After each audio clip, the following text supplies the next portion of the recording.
Jaka. Detasemen ini adalah pasukan khusus anti-teror yang dimiliki oleh TNI Angkatan Laut dengan tugas menangani pembajakan, pencarian dan penyelamatan, serta pembongkaran bawah air. Karena ini adalah pasukan khusus, Denjaka diharuskan memiliki kemampuan terbaik dalam perang. Setiap personil yang ingin bergabung harus menyelesaikan pelatihan selama 4 bulan yang disebut dengan Penanggulangan Teror Aspek Laut atau PTAL. Sangat keras dan ketat. Calon prajurit harus melewati terpaan ombak laut yang ganas. Bahkan, prajurit kerap dilatih dengan posisi tangan dan kaki dalam keadaan terikat. Setelah menyelesaikan pelatihan, prajurit berhak mengenakan seragam hitam dengan baret ungu, berlambang jangkar dengan pedang menancap di tengah dan petir menyambar. Dalam operasinya, Denjaka biasanya hanya membutuhkan waktu 15 menit. Aksi Denjaka yang paling terkenal adalah yang terlibat saat operasi pembebasan kapal MV Sinar Kudus yang disandra perompak Somalia pada tahun 2011. Selain Denjaka, status elit penjaga samudra juga dibentuk oleh TNI Angkatan Laut pada 31 Maret 1962. Ciri khasnya adalah baret berwarna merah marun dengan lambang tongkat trisulan yang digenggam seekor katak dengan jangkar kapal ditambah topeng bergambar tengkorak manusia. Semboyannya Tanhana Wigna Tansirna atau tak ada rintangan yang tak dapat diatasi. Pasukan elit ini dikenal sebagai nama Kopaska alias Komando Pasukan Katak. Tugas utamanya yaitu peledakan bawah air, pengintaian, torpedo berjiwa, dan sabotase pangkalan musuh. Prajurit tidak hanya dituntut kuat di dalam air, tapi juga harus mampu beradaptasi di 3 kondisi, laut, darat, dan udara, dengan mengikuti penggemblengan fisik beberapa fase. Fase pertama itu dikenal dengan Minggu Neraka, karena jatah tidur para calon prajurit itu hanya 10 menit, ditambah latihan fisik ekstra keras. Dan fase kedua adalah pembinaan. Operasi yang paling terkenal yang pernah dijalani oleh Kopaska adalah Operasi Trikora di Irian Barat. Selain Kopaska yang ditugaskan dalam Operasi Trikora di Irian Barat, tentara elit bernama Resimen Para Komando Angkatan Darat atau RPKAD juga ditugaskan. Resimen inilah yang kita kenal sekarang dengan nama Komando Pasukan Khusus atau Kopassus. Pasukan ini bertugas untuk menghancurkan logistik musuh secara langsung dan pengamanan VVIP. Soal sepak terjangnya, prajurit dengan ciri khas baret merah dengan lambang pisau tegak lurus, sayap dan jangkar dengan bingkai pengikat segi 8. Sebagai pasukan elit yang kerap dijuluki pasukan elit siluman, Kopassus memiliki slogan, lebih baik pulang dengan nama daripada gagal di medan laga. Selain operasi Trikora, pasukan yang sekarang dikomandoi oleh Maijen Iwan Setiawan mampu menangani tugas berat.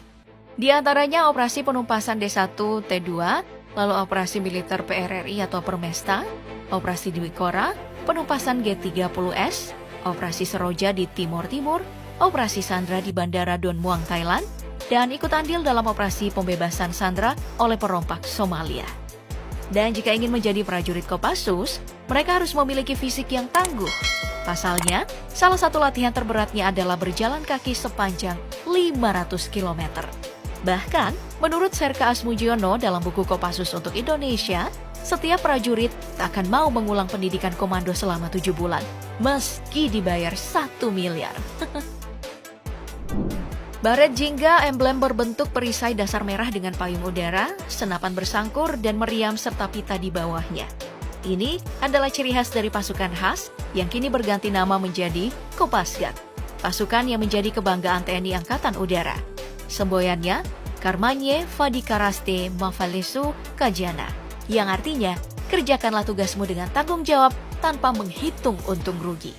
Tanpa tanya-tanya apa nanti akibatnya. Kopasgat memang tidak seterkenal Kopassus, tapi keberadaannya dikenal dan bahkan disegani oleh dunia. Alasannya karena Kopasgat adalah pasukan khusus Angkatan Udara satu-satunya dan kualifikasi terlengkap di dunia. Tugasnya bukan untuk bertempur menghadapi pasukan lawan, tapi tugas utama mereka adalah membajak pangkalan udara lawan, kemudian mengoperasikannya, dan misi menyelamatkan pilot atau combat SAR. Pasukan yang satu ini sempat menjadi topik pembicaraan saat muncul di Petamburan, Jakarta Pusat, di lokasi markas Front Pembela Islam. Mereka ini adalah Komando Operasi Khusus Kopsus. Pasukan elit ini resmi dibentuk oleh Presiden Jokowi dan ditugaskan untuk memberantas aksi terorisme, baik di dalam dan di luar wilayah NKRI. Personilnya berasal dari 3 matra, darat, laut, dan udara. Bahkan, Kopsus bisa disebut pasukan super elit dari para elit. Kopsus juga menggunakan baret merah sebagai ciri khasnya dengan lambang 3 anak panah dan garis bujur yang berbeda dalam bentuk segi 5 berwarna dasar hitam. Selama dibentuk, pasukan yang diklaim bernilai 1,5 triliun ini telah berhasil menumpas kelompok teroris Mujahidin Indonesia Timur, pimpinan Santoso dan Ali Kalora.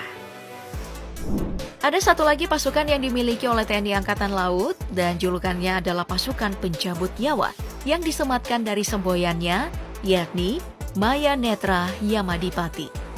Mereka ini dikenal dengan pasukan batalion intai amfibi atau Yontaifib. Sebagai pasukan elit, Yontaifib bertugas dalam berbagai misi utama, khususnya pengintaian di darat dan laut dan melakukan penyelamatan sandera. Ujian untuk bergabung sangatlah berat. Calon anggotanya diharuskan berenang dengan tangan dan kaki terikat sejauh 3 km. Wow! Lalu diharuskan menyeberangi Teluk Poncomoyo sejauh 12 km, yang dikenal dengan arus kuat dan gelombang tingginya. Prajurit yang berhasil lolos berhak mengenakan baret ungu dengan lambang Jalesu, Bumyamca, Jayamahe dengan gambar penyelam dan parasut di atasnya. Kopassus bukan satu-satunya satuan elit Angkatan Darat. Namanya memang jarang dikenal, tapi bicara keahlian, mereka juga luar biasa. Pasukan ini memiliki seragam serba hitam dengan baret berwarna hijau. Nama pasukannya adalah Peleton Intai Tempur atau Tontaipur yang diisi oleh anggota Kostrad yang terpilih. Prajuritnya punya keahlian melakukan penyusupan ke jantung musuh secara senyap dan melakukan sabotase, sehingga dijuluki pasukan siluman. Jika Kopassus ahli dalam bermain pisau untuk melumpuhkan musuh hingga ke tulangnya, anggota Tontaipur terkenal dengan senjata tradisional sumpit beracunnya yang sangat mematikan. Pelatihannya juga sangat berat selama 7 bulan untuk memastikan semua prajurit dibekali kemampuan tempur di alam terbuka, di bawah air, hingga pertempuran jarak dekat. Bahkan kemampuan setiap anggotanya disetarakan dengan 10 hingga 20 tentara biasa.